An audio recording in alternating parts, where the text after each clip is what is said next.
Welcome back to another deep dive. We're here to cut through the noise, find the signal, and give you real insight. And today, we are diving headfirst into artificial intelligence. It's just moving so fast. We'll hit the latest news, some really fascinating developments, and yeah, a few controversies that show the promise, but also, the hurdles. So the mission, as always, crack open the latest from AI deep dive news, pull out the key stuff, and give you that shortcut to knowing what's really happening right now in AI. It feels a bit like AI is in its teenage years, doesn't it? Massive growth spurts, some awkwardness, trying to figure things out. That's a pretty good way to put it, actually. The pace is just incredible, constant breakthroughs. But that speed also means, well, complexities. Growing pains are inevitable, and the specific things we're looking at today really bring that dynamic to life. Okay, let's kick off with something pretty intriguing in AI education. It seems some ChatGPT subscribers are suddenly seeing a new, kind of mysterious feature. Yeah, it's called Study Together, and it's popping up in their menus. This feels different, like maybe a shift away from AI just handing you answers, towards AI ask you questions, making you respond. A bit like Google's Learn LM, maybe. Exactly. And there's even buzz about whether it might eventually let, multiple people join in, group study sessions. But what's odd is the silence from OpenAI. Yeah. No big announcement. You ask ChatGPT itself, and it's very cagey. Doesn't confirm availability or if you'll need plus for it. What's your read on this quiet approach? What's really interesting is how this slots into ChatGPT's current role in education. We know teachers use it, right, for lesson plans, things like that. And students, well, they use it as a tutor. But let's be honest, there's also the problematic side. Writing papers, maybe without really learning the material, that's been a big concern. Yeah, definitely. So this study together, it feels like a strategic move by OpenAI. Almost a nudge. By flipping the script, making it about questions and active human input, they could be trying to steer it towards, genuinely helpful educational uses. And subtly, maybe, discouraging the passive cheating use cases. It suggests AI aiming to be more of a partner in thought, maybe even learning alongside you rather than just being a vending machine for information. A thought partner. Yeah. I like that. It could really shake up how we think about teaching and learning, pushing past just memorizing facts. Right. More focus on critical thinking, deeper understanding. How you actually assess that becomes key. But does a more demanding AI, one that asks you stuff, risk putting off users who just want a quick answer? That's the tension, isn't it? Or does it unlock totally new ways to personalize learning we haven't even grasped yet? Okay. So that's the learning side. But all this fast innovation, it brings up serious questions about protecting it. Security, intellectual property. Let's pivot to that. OpenAI has apparently done a major overhaul its security, and there seems to be a specific reason why. That's right. The trigger, or at least what really sped things up, seems to be an incident back in January. A Chinese startup, DeepSeek.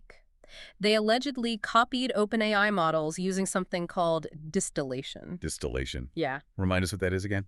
Basically, it's like training a smaller AI model, the student, to copy the outputs of a much larger, more complex model, the teacher, compressing its knowledge, essentially. Got it. So DeepSeek allegedly did that. Yes. And that seems to have, well, put a fire under OpenAI's existing plans to really lock things down. And the measures are pretty extensive. They brought in these information tenting policies. Information tenting? Yeah, it means strictly limiting who can access sensitive stuff like new algorithms or products in development, like for their O1 model development. Apparently, only specific verified team members could even talk about it in shared spaces. Very controlled. Wow.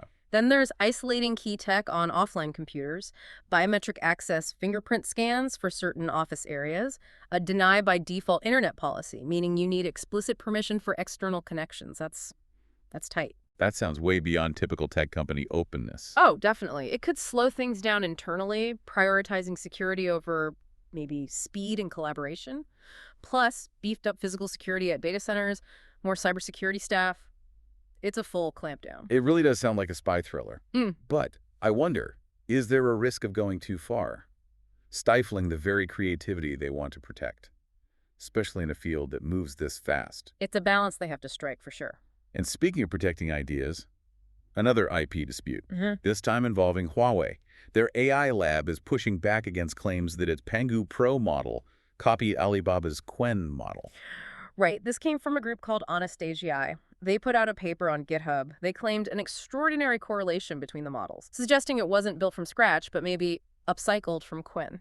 Upcycled. Interesting term. How did Huawei respond? pretty strongly. Their Noah Ark lab put out a statement, said Pangu Pro was independently developed and trained, explicitly stated it was not based on incremental training of other manufacturers' models, and that they made key innovations in architecture and tech. Okay. They also highlighted it's the first big model built entirely on their own Zen chips. That's significant.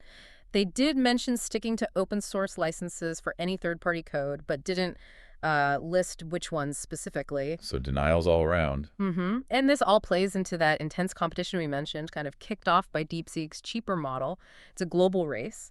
What's also interesting is where these models are used. Qwen is more consumer stuff. Pangu Pro targets government, finance, manufacturing, maybe higher stakes for IP claims there. Yeah, that makes sense. So this whole AI race, it's not just about building the smartest thing fastest anymore, is it? Seems not. It's also about locking it down, guarding it like state secrets. What does that do to trust? It's like collaboration. When accusations like this fly. It certainly complicates things, raises the temperature. Definitely. Okay, so from these high-stakes corporate battles, Yeah. let's bring it somewhere a bit more maybe relatable. Unexpected even. The tennis courts. Wimbledon, specifically. Ah, yes, the AI line judges. Exactly. Electronic line calling, ELC. This is the first year Wimbledon went all in, completely replacing human line judges. That's right, full replacement.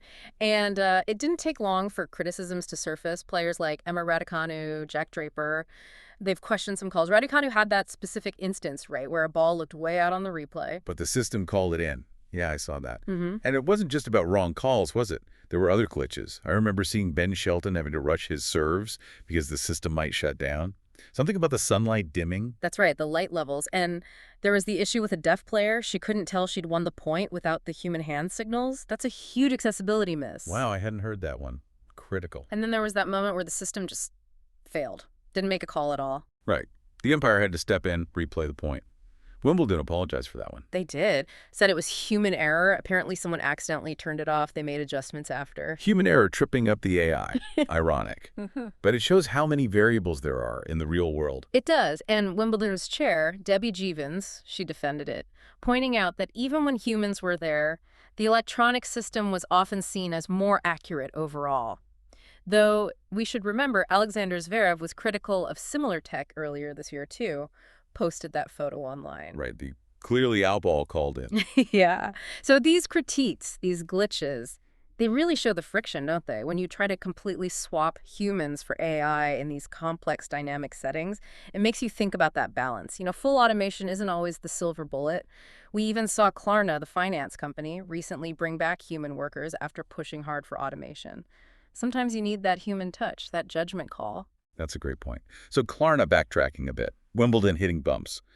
What does this suggest for integrating AI more broadly? Where do we draw that line? Between AI efficiency and, well, human intuition or just basic accessibility? That's the multi-million-dollar question, isn't it? It really is. Well, we've covered a lot of ground today, from these experimental learning tools in ChatGPT to the really intense world of AI security and IP battles, and all the way to the grass courts of Wimbledon. It's quite a spectrum. It absolutely is. It just hammers home how incredibly fast AI is changing and this constant tension between what's possible and the messy reality of making it work. Exactly. Integrating AI isn't some smooth, straight line. It's dynamic, it's bumpy, we're seeing amazing breakthroughs, yes, but we're also constantly forced to ask these tough questions about security, about ownership, ethics, and maybe most importantly, about where humans still fit in, where we're irreplaceable. So as AI keeps hurtling forward, maybe the big question for you, for all of us, is this. How much human oversight, how much human intervention do we actually need to make sure AI truly serves us best, not just in a lab or in theory, but out here in every messy, unpredictable part of our actual lives?